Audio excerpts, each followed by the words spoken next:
చంద్రబాబు గారు, పవన్ కళ్యాణ్ గారు అదే బీజేపీతో కూటమి కట్టారు.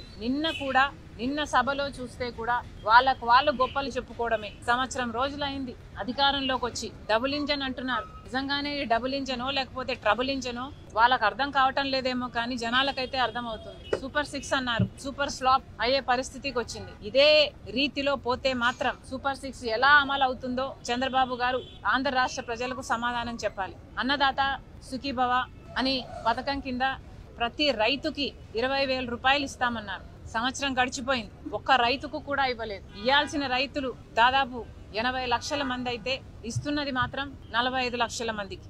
ఇలా ప్రతి పథకంలోనూ, లేకపోతే అమ్మఒడి అనే కార్యక్రమం అయితే ప్రతి పిల్లాడికి ఆర్ ప్రతి చైల్డ్కి 15,000 రూపాయలు ఇస్తామని చెప్పారు. కానీ ఇంతవరకు ఒక్కరికి కూడా ఇవ్వలేదు. ఇక మీదట ఇస్తామంటున్నారు.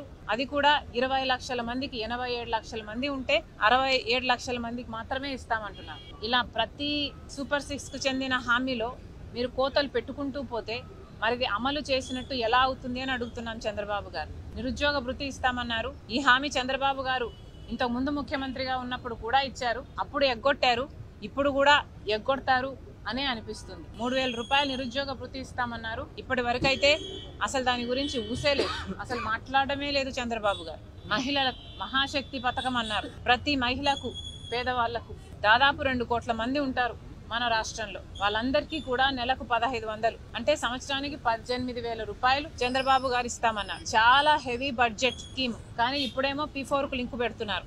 ఎలక్షన్లప్పుడు మీరు చెప్పలేదు కదా P4కు లింకు పెడతాము అని. మరి ఇప్పుడు ఎందుకు లింకు పెడుతున్నారు? చంద్రబాబు గారు సమాధానం చెప్పాలి. మొత్తం అంతమంది మహిళలకు మోసం చేయడానికి సిద్ధపడ్డారు చంద్రబాబు గారు అంటే మరి సూపర్ 6 సూపర్ ఫ్లాప్ అయ్యింది అనక ఏమనాలి? చంద్రబాబు గారే సమాధానం చెప్పాలి, కూటమి సర్కారే సమాధానం చెప్పాలి. గ్యాస్ సిలిండర్ కు సంబంధించి కూడా అరాకొరా ఇస్తున్నారు. ఇక మహిళలకు సంబంధించిన ఫ్రీ బస్ అయితే చాలా చిన్న పథకం. పక్కన కాంగ్రెస్ అధికారంలో ఉన్న రాష్ట్రాలు కర్ణాటక అయితేనేమి, తెలంగాణ అయితేనేమి ఈ పథకాన్ని బ్రహ్మాండంగా అమలు చేస్తున్నా కూడా చంద్రబాబు గారికి మహిళలకు భద్రత కల్పించే పథకం అయినప్పటికీ కూడా దీన్ని అమలు చేయాలనిపించడం లేదు చంద్రబాబు గారు. ఇక సూపర్ 6 అయితే సూపర్ ఫ్లాప్ అయినట్టే కనిపిస్తుంది. మిగతా పథకాలు కూడా చంద్రబాబు గారు ఎక్కడ దృష్టి పెట్టారు? ప్రతి జనవరి జాబ్ క్యాలెండర్ అన్నారు. కానీ ఇప్పటి వరకు కూడా మేము లక్షల ఉద్యోగాలు తెస్తున్నామని అరచేతిలో వైకుంఠం చూపిస్తున్నారు తప్పితే ఎవరికి ఉద్యోగాలు అయితే ఇంతవరకు రాలేదు. మరి చంద్రబాబు గారు వీటన్నిటికీ కూడా సమాధానం చెప్పాలి. ఫీజు రీయింబర్స్మెంట్ బకాయిలు అయితే 4,300 ఉన్నాయి. ఆరోగ్యశ్రీ బకాయిలు 4,000 కోట్లు ఉన్నాయి. ఇలా ఒక్కొక్కటి నిర్వీర్యం చేసుకుంటూ పోతున్నారు చంద్రబాబు గారు.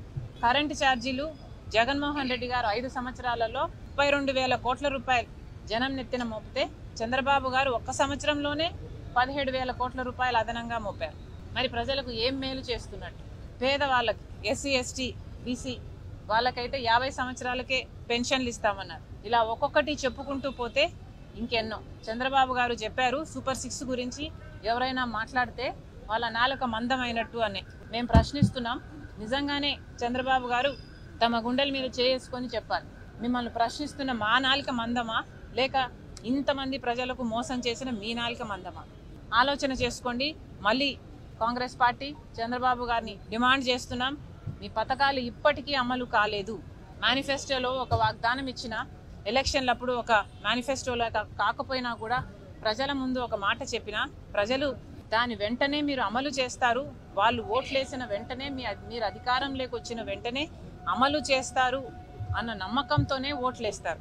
ఇలా సంవత్సరాలు గడిచిపోయినా వాటికి అమలు నోచుకోకపోతే మీరు ప్రజలను మోసం చేస్తున్నట్టే. మీకు అధికారం ఇచ్చి మీకు ఓట్లేసిన ప్రజల్నే మీరే మోసం చేస్తున్నట్టు.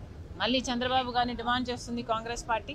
వెంటనే అన్ని పథకాలను సూపర్ 6 అయితేనేమి, మీరు ఇచ్చిన హామీలు అయితేనేమి వెంటనే అమలు చేయాలని కాంగ్రెస్ పార్టీ డిమాండ్ చేస్తుంది.